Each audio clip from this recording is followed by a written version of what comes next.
আল্লাহ মহান, আল্লাহ মহান, তিনি আল্লাহ মহান, আল্লাহ মহান, তিনি আল্লাহ মহান। তুমি হাসাও, তুমি কাঁদাও, তুমি হাসাও, তুমি কাঁদাও, অন্ধ বোবাকে রিজিক জোগাও, করলে হাহাকার তৃষ্ণা পিপাসার, মিষ্টি পানিতে প্রাণটা ভেজাও, হয়নি হবে না তোমার সমান। আল্লাহ মহান, তিনি আল্লাহ মহান। সূর্য ওঠে রোজ পূর্ব আকাশে, জ্যোৎস্না ছড়াই চাঁদ রাতি আকাশে। সূর্য ওঠে রোজ পূর্ব আকাশে, জ্যোৎস্না ছড়াই চাঁদ রাতি আকাশে। অশান্ত এই মন শান্ত হয়ে যায়, অশান্ত এই মন শান্ত হয়ে যায়, তোমারই দেওয়া বৃষ্টি বাতাসে, হয়নি হবে না তোমার সমান। আল্লাহ মহান, তিনি আল্লাহ মহান। তুমি বাঁচাও, তুমি মরণ দাও, তুমি বাঁচাও, তুমি মরণ দাও, পড়লে বিমারে তুমি শেফা দাও। তুমি বাঁচাও, তুমি মরণ দাও, পড়লে বিমারে তুমি শেফা দাও। ধনী গরিব হয় তব ইশারায়, গরিব ধনী হয় যদি তুমি চাও, হয়নি হবে না তোমার সমান। আল্লাহ মহান, তিনি আল্লাহ মহান। আল্লাহুম্মা সাল্লি আলা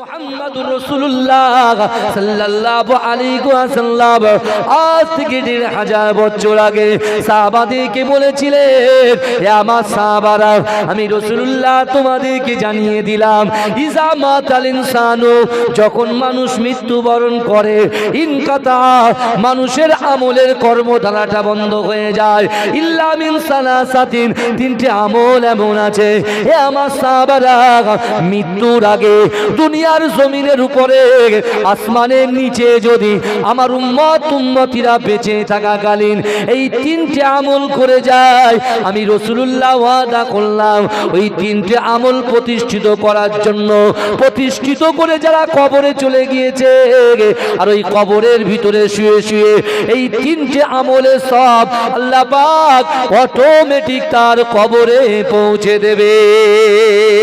এ যুবকেরা, এ নবী পাকের উম্মতিরা, আমার রাসূলুল্লাহকে মক্কায় থাকতে দেওয়া হলো না। আমার রাসূলুল্লাহকে মক্কা জমিন থেকে তাড়ানোর জন্য আবু জেহেল, আবু লাহাব, উতবা, সাইবা, শিবা, মুগীরা, খালিদ, এরা সকলে দারুন নাদওয়াতে বসে বসে বসে বসে বসে প্ল্যান করে। কিন্তু এই যুবকেরা আমার দয়ার নবী রাসূলুল্লাহ সাল্লাল্লাহু আলাইহি ওয়াসাল্লামকে একটা টাইমে যখন আমার রাসূলুল্লাহর বাড়িটাকে ঘিরে ধরবেন, এ যুবকেরা, এরকম একটা টাইমে আমার আল্লাহ পাক জিবরাইলকে রাসূলুল্লাহর কাছে পাঠিয়ে দিলেন। ও জিবরাইল, চলে যাও, চলে যাও, আমার হাবিবুল্লাহর কাছে চলে যাও, আমার হাবিবুল্লাহকে গিয়ে বলো আমার হাবিবুল্লাহ যেন মক্কা ছেড়ে মদিনায় চলে আসে। এ যুবকেরা, হে নবী পাকের উম্মতিরা, আমার বিশ্ব নবী রাসূলুল্লাহ সাল্লাল্লাহু আলাইহি ওয়াসাল্লাম যখন মক্কা জমিন থেকে মদিনার জমিনে এসেছিলেন, আল্লাহর রাসূলের মুহাব্বতের সাহাবা, আল্লাহর রাসূলের 18 বছরের সাহাবা হযরত তালহা রাদিয়াল্লাহু তাআলা আনহু, আল্লাহর রাসূলের মুহাব্বতের সাহাবা হযরত উবাদা রাদিয়াল্লাহু তাআলা আনহু, আল্লাহর রাসূলের মুহাব্বতের সাহাবা হযরত ওমর ইবনুল জামু রাদিয়াল্লাহু তাআলা আনহু, একে একে একে একে আমার রাসূলুল্লাহ চামড়া চোখে দেখে, আমার রাসূলুল্লাহর ব্যবহার দেখে, আমার রাসূলুল্লাহর মুহাব্বত দেখে, আমার রাসূলুল্লাহর নূর দেখে একে একে মুসলমান হতে শুরু করে দিলে। জোরে বলবেন না? চিৎকার দিয়ে বলা যাবে না সুবহানাল্লাহ? নারে দেখবে, নারে দেখবে। আল্লাহ রাসূল সাল্লাল্লাহু আলাইহি ওয়াসাল্লামের মুহাব্বতের সাহাবা হযরত উবাদা, যে দিন আনে দিন খায়, নুন আনতে পান্তা ফুরায়, এরকম একজন সাহাবা উপস্থিত হয়েছে রাসূলুল্লাহর হাতে হাত দিয়ে, আমার রাসূলুল্লাহর হাতে হাত দিয়ে কলেমা পড়ে মুসলমান হয়ে রাসূলুল্লাহর দিকে হাত করে তাকিয়ে আছে, আর চোখ দিয়ে টপ টপ টপ টপ করে পানি পড়ছেন। আল্লাহ রাসূলকে বলছি, ইয়া রাসূলুল্লাহ, বড় সমস্যা আমাদের। কি সমস্যা? বলে, ইয়া রাসূলুল্লাহ, মক্কায় আপনি ছিলেন, মদিনাতে যখন জানতে পেরেছিলাম, আমি আল্লাহর কাছে এই দোয়া করছি, আল্লাহ আপনি আমার মৃত্যু দেবেন না, আল্লাহ আপনি আমার মৃত্যু দেবেন না। আব্দুল্লাহর বেটা মুহাম্মদ মুস্তাফা, যাকে তৈয়ার না করলে, সৃষ্টি না করলে আল্লাহ কুল কায়নাত সৃষ্টি করতেন না, সেই হাবিব নবীর হাতে কলেমার ঈমানের স্বাদ গ্রহণ করে আল্লাহ আপনি আমাদের মৃত্যু বরণ করবেন। ইয়া রাসূলুল্লাহ, তাহলে আপনি এসেছেন, আপনি তো এতিমদের মাথায় হাত বুলিয়ে দেন। আপনার মুখস্থিত পানি শুনে মক্কার বড় বড় কাফেররা তাদের বাপদাদাদের ধর্ম ত্যাগ করে তারা আপনার হাতে হাত ছুপে দিয়ে তারা আপনার জন্য মৃত্যুবরণ করতে প্রস্তুত। কিন্তু ইয়া রাসূলুল্লাহ, আপনি যে মদিনায় এসেছেন, আমি উবাদা বলছি, আমি আমার জীবনের থেকে বেশি আপনাকে ভালোবাসি। জোরে বলে ভাই, আমরা মুখে বলি রাসূলকে ভালোবাসি, বিচক্ষণতার সঙ্গে বলুন তো দেখি, যারা রাসূলকে ভালোবাসে তারা কখনো নামাজ কাজা করে না। যারা রাসূলকে ভালোবাসে তারা কখনো নামাজ কাজা করে না। যারা রাসূলকে ভালোবাসে, আল্লাহর কোরআন বলছে, ও আম্মা সাইলা ফালা তানহার, যদি কোনো ব্যক্তি, কোনো মানুষ, কোনো মাজলুম তোমাদের হাতের সামনে এসে হাতটা পাতে, ওই হাতটাকে তোমরা ফেরত দিও না। এখনো দেখতে পাওয়া যায় এই সমাজের মধ্যে কিছু মানুষ, তারা এরকম একজন ব্যক্তি যারা হাত পাতে, সেই হাতগুলোকে দূর দূর করে তাড়িয়ে দেয়। আছে না নাই? অনেকে আছে, দড়ি বেঁধে, পোস্টারে দড়ি বেঁধে মারধর করে। এই আমার ইসলাম কিন্তু কোন গায়ের গমকে যখন ইসলামের ঘরে মুসলমানদের বাড়ির কাছে এসে যখন হাতটা পাতে, আমার রাসূল এই শিক্ষা দেয়নি যে সেই ব্যক্তির পোস্টারে বেঁধে যাচাই বাছাই করে মারবে। কিন্তু আদার্স জায়গায় যখন কোন মুসলমান যায়, তাকে পোস্টারে বাঁধা হয়। এ হয় কি হয় না? সোশ্যাল মিডিয়ায় দেখেছেন তো। কিন্তু আমার রাসূল কি শিক্ষা দিচ্ছেন?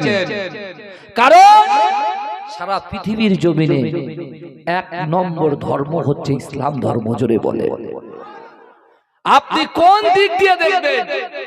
এ যুবকেরা, বিশ্বাস করো, আমার রাসূলকে সামনে দাঁড় করিয়ে দিয়ে একজন বাপ হিসেবে যদি আল্লাহ রাসূলকে দেখা হয়, একজন দাদু হিসাবে, নানা হিসাবে যদি রাসূলকে দেখা হয়, এ যুবকেরা বিশ্বাস করো, আমার রাসূলুল্লাহ সাল্লাল্লাহু আলাইহি ওয়াসাল্লামকে যদি একজন শ্বশুর হিসাবে দেখা হয়, একজন বাপ হিসাবে দেখা হয়, একজন শিক্ষক হিসাবে দেখা হয়, আমার রাসূলুল্লাহর মতো কোন রাসূল খুঁজে পাবে না। জোরে বলে, এই বলে কোন নজির?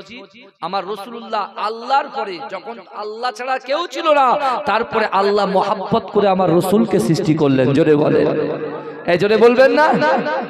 সেই রাসূল সাল্লাল্লাহু আলাইহি ওয়াসাল্লামকে আপনি যেদিক থেকে বিচার করবেন, সারা পৃথিবীর জমিনে আমার রাসূল থাকবেন এক নম্বরে। জোরে বলে, সেই দয়াল নবীর আদর্শ দেখেন, সাহাবাদেরকে বোঝাচ্ছেন, এ আমার সাহাবারা, তুমি দিন আনো দিন খাও, নুন আনতে পান্তা ফুরায়। ঠিক আছে বাবা, কারণ আল্লাহ পাক রব্বুল আলামিন বলছে, বান্দা উদুনি ওয়াস্তাজিব লাকুম, বান্দা তোমরা আমার কাছে চাও।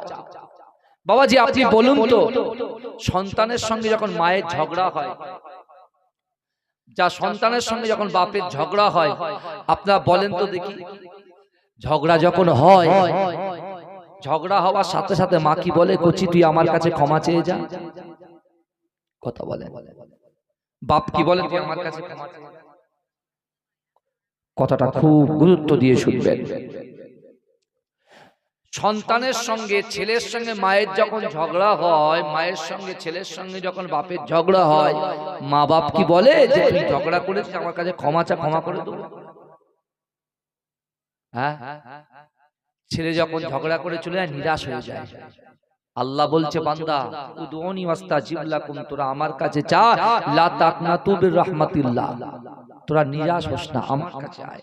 তোদের অন্তরের কথা, কষ্টের কথা, মনের কথা, ব্যবসা বাণিজ্যের কথা, বিল্ডিং এর কথা, বাড়ির কথা, অর্থের কথা, সম্পদের কথা, সন্তানের কথা, স্ত্রীর কথা, পুত্রের কথা, এক কথায় যত যা চাওয়ার আছে আমি আল্লাহর কাছে চা, আমি আল্লাহ তোদের জন্য দিতে প্রস্তুত। জোরে বলুন, জোরে বলবেন না? আপনি একটা নেতার কাছে যান, দেখেন কোন নেতাকে আমি ছোট করছি না, আমার কাছে বিশ্ব নেতা হচ্ছেন আমার রাসূলুল্লাহ। যে নেতা আগে আগে যেতেন আর তার প্রতিনিধি যারা ছিলেন, ভালোবাসার পাত্র যারা ছিলেন, তারা নেতার পিছনে থাকতেন। আর এখন নেতার কর্মীরা সামনে যায়, নেতা পিছনে যায়। কারণ কি বলেন তো? খবর আছে। কিন্তু আমার ভাইরা ভালো করে বোঝার চেষ্টা করেন, আল্লাহর কোরআন বলছে বান্দা ওহুম লা ইফতানুন, আমি আল্লাহ কিন্তু পরীক্ষা করব। এ যুবক আল্লাহ তোমাকে শক্তি দিয়েছে, এ নারী আল্লাহ তোমাদেরকে শক্তি দিয়েছে, কিন্তু এই শক্তির দ্বারা দিয়ে কিন্তু আল্লাহ পরীক্ষা করে দেবে। অর্থ দেবে, সম্পদ দেবে, ইজ্জত দেবে, সম্মান দেবে, চেয়ার দেবে, বড় মাকাম দেবে, বড় অর্থ সম্পদে একদম আল্লাহ পাক শেষে সবকিছু দিয়ে দেবে, দিয়ে কিন্তু তারপর আল্লাহ পরীক্ষা করবে।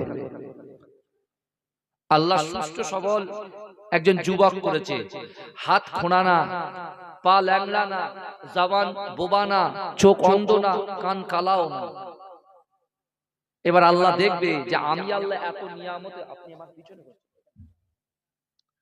এত নিয়ামতের জিনিস আমি আল্লাহ এদেরকে দিলাম, আমি আল্লাহ তো কতবার কোরআন শরীফে 82টা জায়গায় বলেছি নামাজ পড়, নামাজ পড়, নামাজ পড়, নামাজ পড়, নামাজ পড়।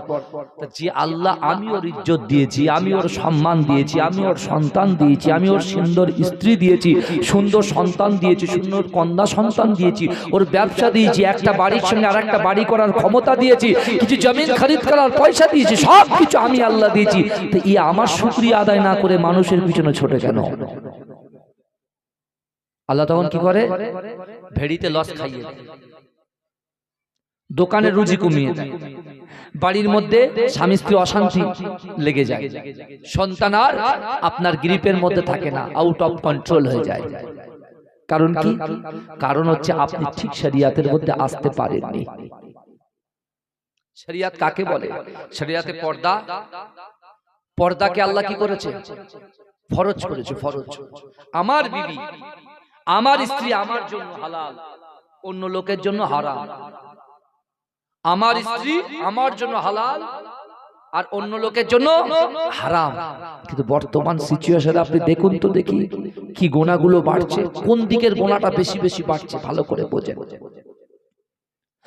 আমার দয়ার নবী, সোনা নবী জনাবে মুহাম্মদুর রাসূলুল্লাহ সাল্লাল্লাহু আলাইহি ওয়াসাল্লাম মা ফাতেমাতুজ জোহরা রাদিয়াল্লাহু তাআলা আনহার ঘরে প্রবেশ করলেন।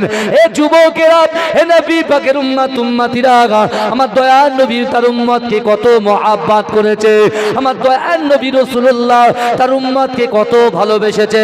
এ যুবকেরা, আমার দয়ার নবী রাসূলুল্লাহ তার 63টা বছর জিন্দেগিতে একটা সেকেন্ডের জন্য উম্মতে মুহাম্মাদিকে ভুলে যায় না।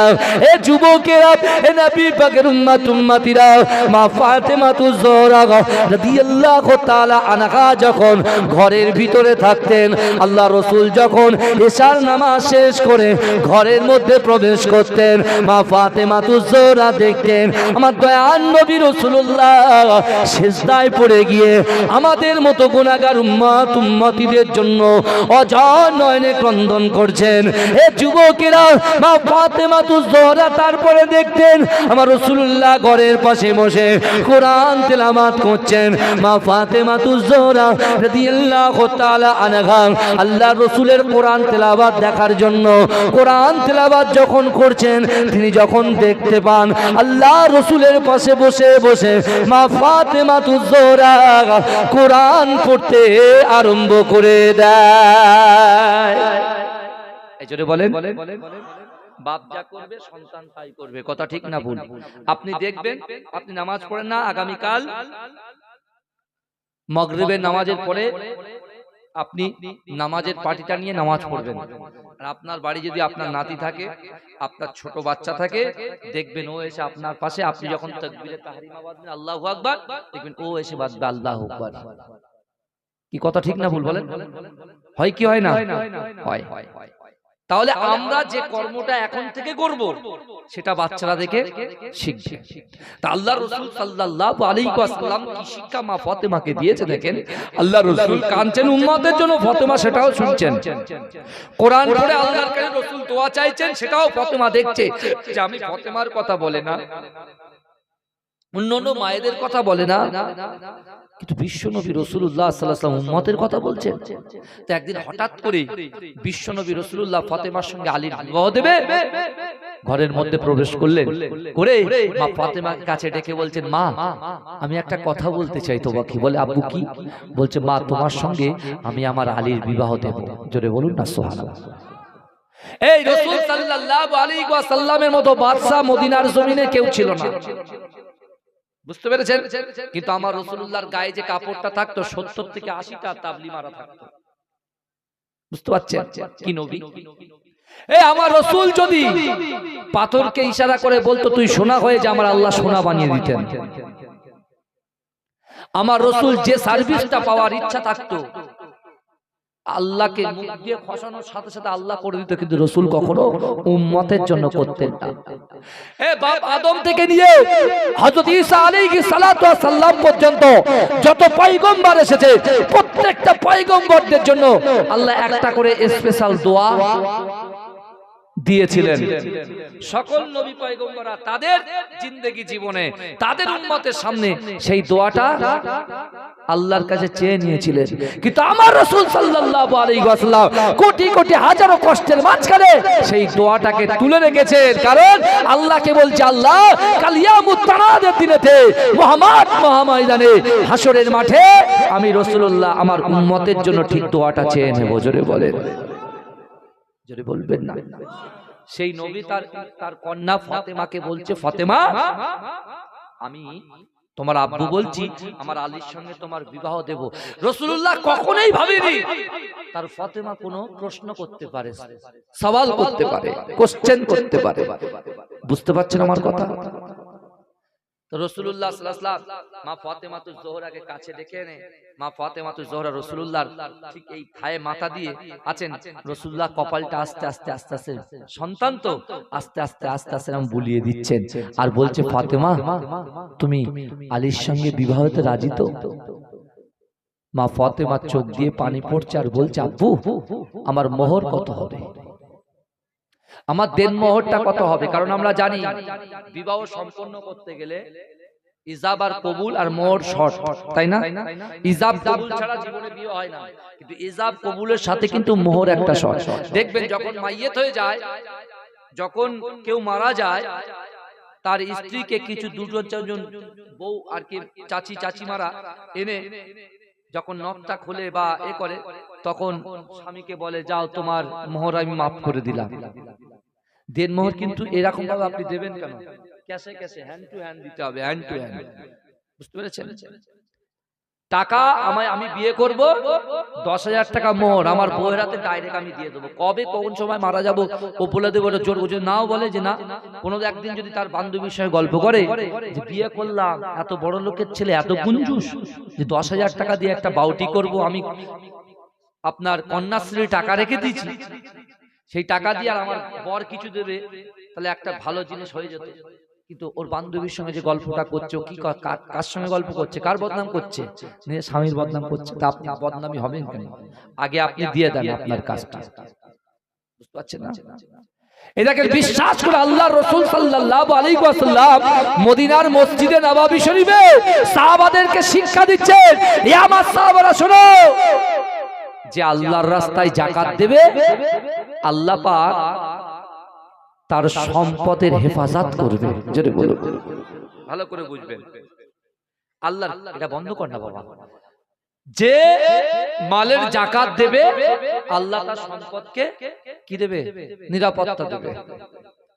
তো একজন ইহুদি নারী বয়স্কা সে কি করেছে জানেন? তার 70টা উট বাইরে মুনাফা করতে গেছে, সে তার 70টা উটের মাল অনুযায়ী সব কিছু এক জায়গায় করে একটা হিসেব কষে মালের জাকাত দিয়ে দিয়েছে। জোরে বলুন, ভালো করে বুঝবেন কথা। একজন ইহুদি নারী সে রাসূলুল্লাহর কথা শোনার সাথে সাথে বলছে না আমি মালে জাকাত দিয়ে দেব, কারণ আমার কাছে যদি 1 লাখ টাকা থাকে ওই 1 লাখের ভিতরে 2,500 টাকা জাকাতের টাকা, 1 লাখে 2,500।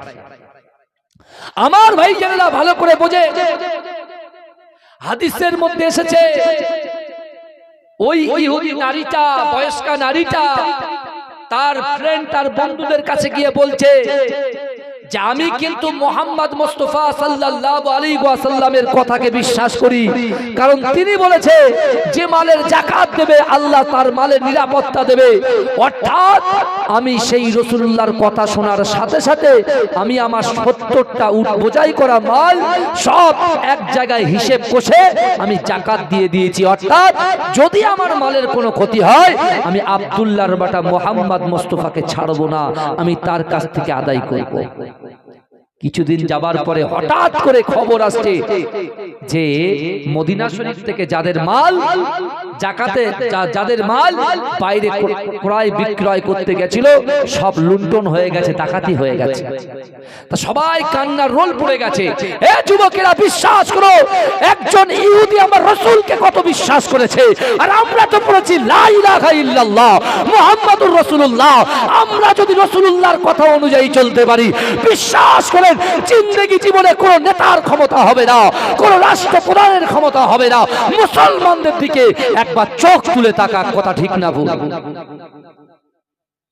সবাই কান্নাকাটি করছে, সবাই কাঁদছে, সবাই কাঁদছে।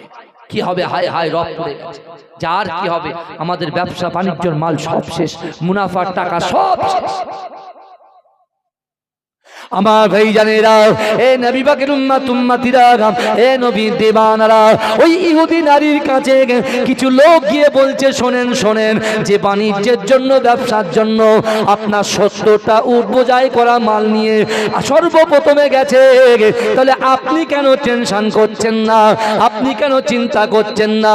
আপনি দেখতে পান না মদিনার যুবকগুলোর, মদিনার নারীগুলো কেমন ভাবে ক্রন্দন করছে, কাদের গচ্ছিত সম্পদগুলো সব এমন করে ডাকাতেরা লুণ্ঠন করে নিয়ে চলে গেছে। এ যুবকেরা, এ নবী পাকের উম্মত উম্মতিরা, ওই ইহুদি নারী বলেছিল না না না, আমার বিশ্বাস হলো এটাই, আব্দুল্লাহর বেটা বলেছে যে যাকাত দেবে, আল্লাহ তার মালের নিরাপত্তা দেবে। অবশ্যই আমি মনে করি আল্লাহ পাক আব্দুল্লাহর বেটা মুহাম্মাদের প্রভু আমার মালটা সংরক্ষণ করে রাখবে। যদি বলুন হেফাজত করে রাখবে আল্লাহ। ওর মনের ভিতরে বিশ্বাস। আবার এদিকে বলছে ইহুদি তো আবার বলছে যদি কোনো সমস্যা হয় মুহাম্মদকে গিয়ে ধরবো। সর্বপ্রথমে সবাই যখন শুনছে যে এই সবার মাল আস্তে আস্তে আস্তে আস্তে উটগুলো ঢুকছে, সর্বপ্রথমে দেখা যাচ্ছে যে মালের যাকাতটা দিয়েছিল যে ইহুদি নারী, তার 70টা উট আগে ঢুকেছে। জোরে বলুন, জোরে বলা যাবে? তার 70টা উট আগে ঢুকেছে। সে তখন গিয়ে জিজ্ঞাসা করছে কি ব্যাপার, আমরা শুনলাম মাল লুণ্ঠন হয়ে গেছে। বলছে না, আপনার সামনের যে উটটা, ওই উটটা যেতে যেতে একটা পাথরের সঙ্গে তার পায়ের সংঘর্ষ লাগায়, সে ব্যথা অনুভব করে উটটা যেই বসে গেছে, পিছনে 69টা উট বসে গেছে। জোরে বলুন। আর সামনে যে কাফেলা গিয়েছে, ওই কাফেলাকে সব মাল লুণ্ঠন করে নিয়েছে। আমার যুবকেরা, এ নবী পাকের উম্মত উম্মতিরা, ওই নারী বলছে না না না, আমার সম্পদ চাই না, আমার উট চাই না, উট বোঝাই করা মালের সম্পত্তি আমার কিছু চাই না। চলো চলো চলো চলো, আমাকে মুহাম্মাদুর রাসূলুল্লাহ সাল্লাল্লাহু আলাইহি ওয়াসাল্লামের কাছে নিয়ে চলো। না না না, আমি ইহুদি হয়ে জাহান্নামে যেতে চাই না, আমি মুহাম্মাদুর রাসূলুল্লাহ হাতে হাত দিয়ে কলেমা পড়ে মুসলমান হয়ে যাব। এ যুবকেরা, এ নবী পাকের উম্মত উম্মতিরা, তাহলে একটা কথা ভালো করে বোঝার চেষ্টা করেন, আমার রাসূলকে মান্যতা দিলে আমরা জান্নাত পেয়ে যাব, আল্লাহকে ভয় করলে আমার রাসূলকে আমরা পেয়ে যাব। এ যুবকেরা, মা ফাতেমাতুজ জোহরা রাদিয়াল্লাহু তাআলা আনহা আমার রাসূলুল্লাহকে বললেন, আব্বা জান আমার মোহরটা কত হবে?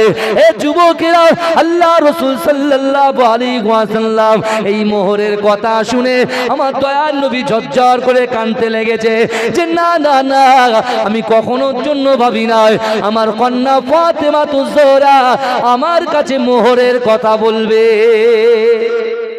আমার কাছে মোহরের কথা জিজ্ঞাসা করবে। রাসূল বলছে আমি কখনো ভাবি। তো রাসূল বলছে মা ঠিক আছে, আমার বাড়িতে যা সম্পত্তি আছে, যা কিছু আছে সব আমি আলীকে দিয়ে দেব, সব আমি আলীকে দিয়ে দেব, আর আলী তোমাকে ওই সম্পত্তিগুলো মোহর হিসেবে দিয়ে দেবে। মা তুমি এবার বিয়েতে রাজি আছো তো? বলছে লা আরজা বিহাযা, না আমি এই মোহরে সন্তুষ্ট নেই। ভালো করে চিন্তা করবেন মহব্বত কাকে বলে। আমরা ভাবি এক, সাহাবারে ভাবে আরেক, রাসূলুল্লাহর কন্যা ভাবে আরেক। মা ফাতেমাতুজ জোহরা রাদিয়াল্লাহু তাআলা আনহাকে আল্লাহ রাসূল বারবার বুঝাচ্ছে, মা ফাতেমা তুমি রাজি হবে না? মা বলছেন না। আমার ভাইজানেরা, এ নবী পাকের উম্মত উম্মতিরা, এ নবীর দেবানরা, বিশ্ব নবী রাসূলুল্লাহ একটা টাইমে অজান নয়নে ঝরঝর ঝরঝর করে কাঁদতে লেগেছে। মা ফাতেমাতুজ জোহরা বলছে, আব্বা জান বিয়াদবি ক্ষমা করবেন, আপনি তো আল্লাহর সঙ্গে কথা বলেন, আপনি তো আল্লাহর হাবিব, আপনার আল্লাহর দোস্ত আপনি, না না না আল্লাহকে জিজ্ঞাসা করুন আপনার কন্যার ফাতেমা মনের ভিতরে কি চলছে।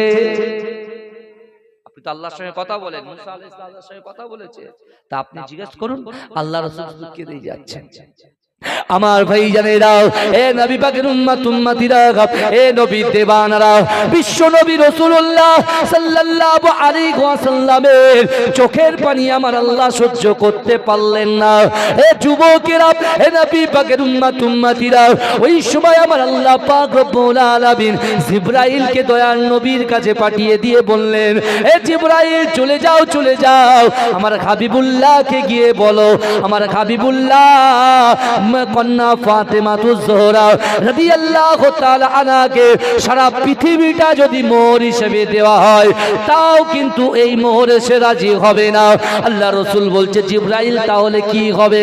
বলছে না না না, আপনার কন্যা ছোট থেকে আপনার উম্মতের জন্য কাঁদতে আপনাকে দেখেছে, নামাজের পাটিতে উম্মতের জন্য কাঁদতে দেখেছে, কোরআনের পাটিতে উম্মতের জন্য কাঁদতে দেখেছে, কবরস্থানের সামনে গিয়ে উম্মতকে কাঁদতে আপনার কন্যা দেখেছে। আপনার কন্যা সহ্য করতে না পেরে আপনার উম্মতকে আপনার কন্যা ফাতেমাতুজ জোহরা এত মহব্বত করেছে, এত ভালোবেসেছে, সে নামাজের পাটিতে এই বলে দোয়া চেয়েছে, আল্লাহ পাক আমার বিয়ের মোহরটা যেন হয় আমার আব্বা জানের পৃথিবীতে যত উম্মত আছে সকল উম্মত উম্মতিদের জীবনের গুনাহটাকে যেন ক্ষমা করে দেওয়া হয়। জোরে বলে, আর জোরে বলবেন না সুবহানাল্লাহ। আল্লাহ আমার বাপের এত উম্মত, আমার বাপ নামাজের পাটিতে কাঁদে, কোরআনের পাটিতে কাঁদে, হ্যাঁ কবরস্থানের পাশে কাঁদে, তাহাজ্জুদের ওয়াক্তে কাঁদে, ফজর জোহর আসর মাগরিব এশা ওয়াক্তে কাঁদে।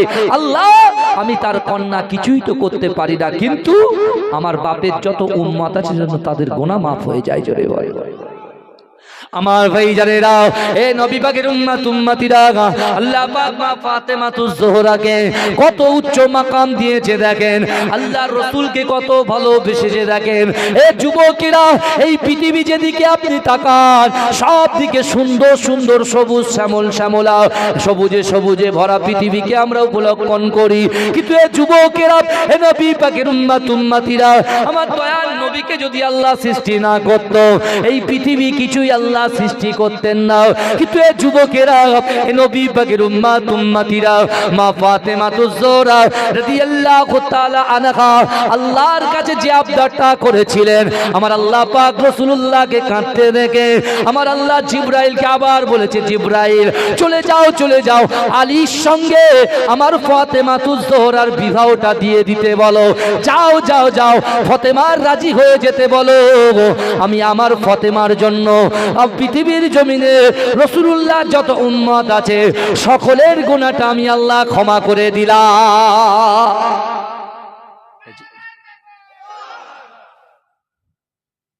সকলের ক্ষমা করে, কিন্তু ক্ষমা হয়েছে, নামাজ না পড়লে আবার গুনাহ হবে কি হবে না? এই কাবা শরীফে যারা তওয়াফ করে, হাজী সাহেব তওয়াফ করে, হাজী পাড়া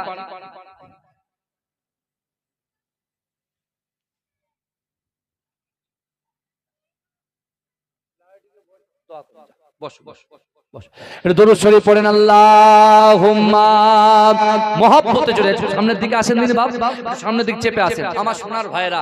আর বেশিক্ষণ নাই, আমি আমার ড্রাইভার সাহেব নেই তো, আমার মনটা ওখানেই পড়ে আছে, আপনারা একটু ভিতরে ঢুকে যান কিছুক্ষণ। আমি আসেন আসেন সামনের দিকে আসেন। দরুদ শরীফ, আল্লাহুম্মা সাল্লি আলা